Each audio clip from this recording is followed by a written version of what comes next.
Olá, está no ar o Jornal Panorama com as notícias do Legislativo Capixaba. E esses são os nossos destaques de hoje. Deputados chamam a atenção sobre aumento de casos de chikungunya. Plenário do Povo, crimes de racismo e injúria racial devem ter penalidades maiores. Covid-19, veja o depoimento de quem teve a doença.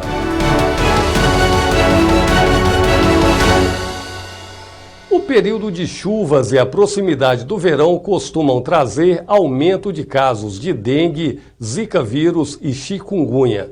Os deputados Vandinho Leite e José Esmeraldo mostraram preocupação com essas doenças e fizeram alertas aos governantes. A Serra tem um surto gigantesco de chikungunya.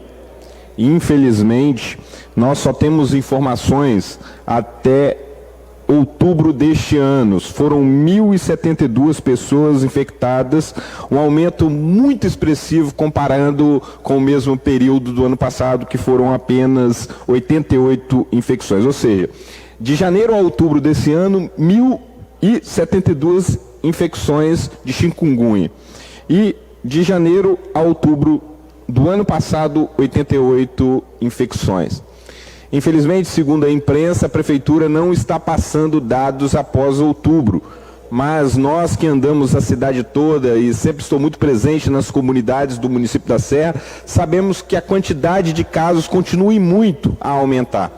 Me chama a atenção porque que a Prefeitura Municipal não tem divulgado esses dados. A falta de transparência é algo muito ruim no combate a um surto como esse.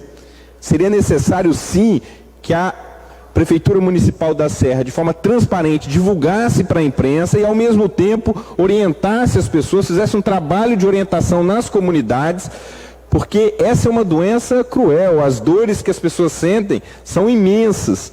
Eu tenho andado os bairros de Vitória, principalmente os bairros mais carentes, e o lixo ele está espalhado em tudo quanto é lugar. Eu, que já mora em Vitória há tantos anos, eu nunca vi tanto lixo assim, é impressionante, né? E o problema maior é que com essas chuvas torrencial, o lixo ele vai para a caixa ralo, ele entra na caixa ralo e entope a rede. Isso é um problema muito sério para no futuro. Então a retirada do lixo ela é fundamental para que não aconteça o pior no futuro. Nós vemos aí a questão da dengue, que do jeito que a coisa está, isso vai aumentar progressivamente. Agora mesmo vimos o Vandinho falar com relação ao chikungunya também. Coronavírus é muito vírus demais para a população da Grande Vitória. Que na verdade não é só Vitória, é Vitória, Vila Velha, Cariacica, Serra. A coisa tá difícil para quem mora nesses 4 municípios. Por isso a gente solicita com urgência, urgentíssima, às autoridades, né, responsáveis, os prefeitos, que providenciem de forma mais urgente possível a retirada desse passivo que vai trazer com certeza consequências muito sérias para a população, que é a doença, né? O fumacê, ele não vejo o fumacê passando também, porque o fumacê ele ajuda muito com relação a dengue, né? A fumaça ela tem um poder muito grande de diminuir o quantitativo. Por isso nós fazemos um apelo às autoridades, que na verdade não é só de Vitória, mas dos 4 municípios de nossa grande Vitória aqui, Vitória, Vila Velha, Cariacica e Serra, que os prefeitos, independente da greve ou não, mas que eles vão para cima, que eles não se acomodem, porque a população ela está, na verdade, desassistida. O Jornal Panorama convidou alguns deputados para dar depoimento sobre um assunto sobre o qual não gostariam de ter tido uma experiência pessoal, a Covid-19.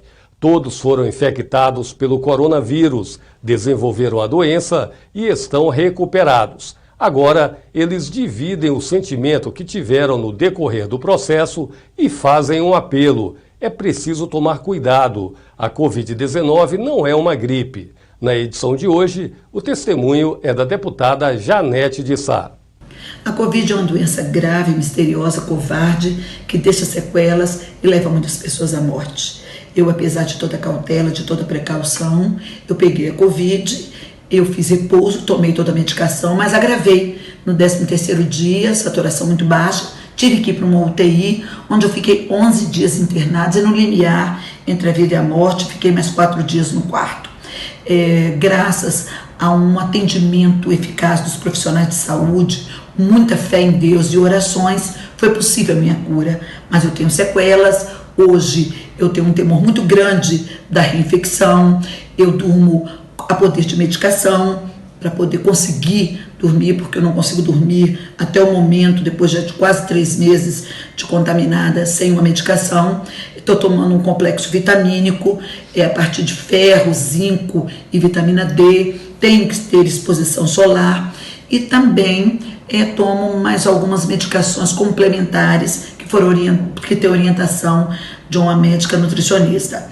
Eu sei que o isolamento ele é necessário, além do uso da máscara, mas é muito difícil também de ser feito, e tem hora que na correria a gente acaba esquecendo, mas é importante a gente sempre ter uma máscara na bolsa, né? Esqueceu, pega e coloca, ter cuidado com quem entra dentro da casa da gente, porque a gente não sabe onde pega, não sabe, eu não sei basicamente como peguei, acredito que foi num consultório médico, mas não podemos ter a segurança disso. E esse isolamento, ele é muito complicado, porque ele é entediante. O brasileiro tem esse hábito do contato físico, de apertar a mão, de dar o abraço, e a gente fica cerceado, fica inibido de ter essa atividade, além de ficar entediado dentro de uma casa, de não poder celebrar as datas importantes na nossa vida, de não poder reunir a família, de não poder reunir os amigos, de não poder trabalhar com plenitude, de poder estar visitando as pessoas nas mais diversas localidades, como é o meu caso, que tem um trabalho muito grande por todo o interior do estado, de poder estar recebendo as pessoas. Enfim, é muito ruim esse isolamento, mas ele é necessário. Ele é necessário, assim como também o uso da máscara, porque nós temos aí casos de reinfecção, nós temos, não é uma segunda onda, mas muita gente sendo contaminada, e essa doença é grave, e só sabe disso quem passou por ela e quem perde um ente muito querido. E nós perdemos entes queridos, eu que passei por ela, para vocês terem uma ideia, eu perdi 60% dos meus cabelos por conta de complicações pós-Covid, e hoje eu uso uma medicação para asma, eu que nunca tive problema asmático, mas tem determinadas localidades que eu preciso levar um kit de socorro imediato por conta da dificuldade respiratória, que também é uma das sequelas que a Covid causa. É isso, gente, vamos procurar fazer esse distanciamento social, estar nos resguardando, porque essa doença é grave e nós só vamos ter um pouco mais de segurança quando a vacina chegar. Hoje tem plenário do povo e o assunto são as penas aplicadas aos casos de racismo e injúria racial. O Senado acaba de aprovar e segue agora para a Câmara dos Deputados projeto de lei que inclui como agravantes de pena contra qualquer tipo de crime motivações de preconceito racial e sexual. A agilidade na aprovação da matéria, que tramitava há alguns anos, foi motivada pela morte no supermercado Carrefour, em Porto Alegre, de João Alberto Silveira, homem negro de 40 anos, espancado por seguranças, supostamente por razões de discriminação racial. Além disso, tramita no Congresso várias iniciativas sobre penas mais severas para crimes de racismo, que é uma ação discriminatória por questões étnicas, e de injúria, uma ofensa referida a um indivíduo de cor ou etnia diferente. Um dos projetos é do senador Randolph Rodrigues.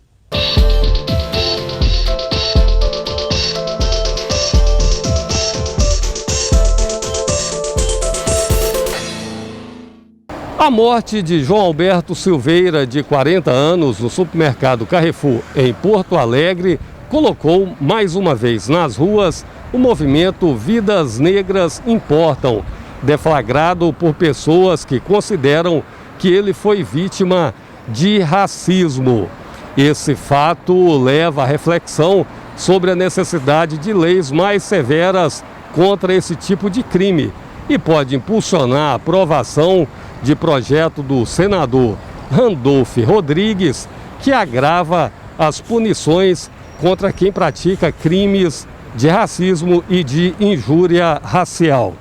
A punição, por exemplo, para alguém que impede um negro de entrar no estabelecimento comercial, que atualmente pode chegar a 3 anos de reclusão, poderá subir para até 5 anos de cadeia. No caso de injúria racial, que tem pena de 1 a 6 meses de detenção, subiria para a reclusão entre 3 e 5 anos, além do pagamento de multa. O Plenário do Povo está nas ruas para saber o que as pessoas acham do agravamento da pena para quem pratica os crimes de racismo e de injúria racial. Eu acho que o racismo ele é uma coisa que muita gente diz que hoje em dia não existe, que é uma coisa do passado, mas existe sim.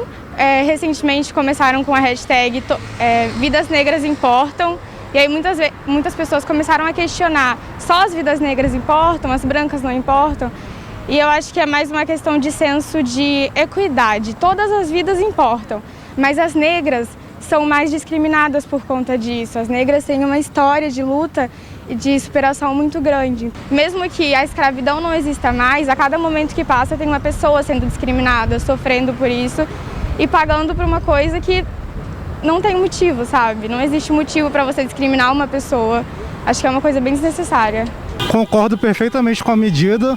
Acho que a pena ainda está pouca, porque o racismo no Brasil só existe porque as autoridades são coniventes com isso. Eu sou contra as pessoas que fazem essas coisas. A penalidade tem que ser máxima mesmo, tem que aumentar mesmo a lei, essa lei, porque as pessoas não têm coração. Eu acho que o brasileiro só entende quando ele é punido severamente, porque tem muitas leis que, em vários âmbitos, que abrem brecha para cometer essas coisas, e principalmente se você tem poder aquisitivo, você comete e não acontece nada. Isso é uma vergonha, então as penas têm que ser mais agravadas. Principalmente agora nesse caso do Carrefour aí, isso é uma vergonha. Isso aí é um desrespeito, entendeu?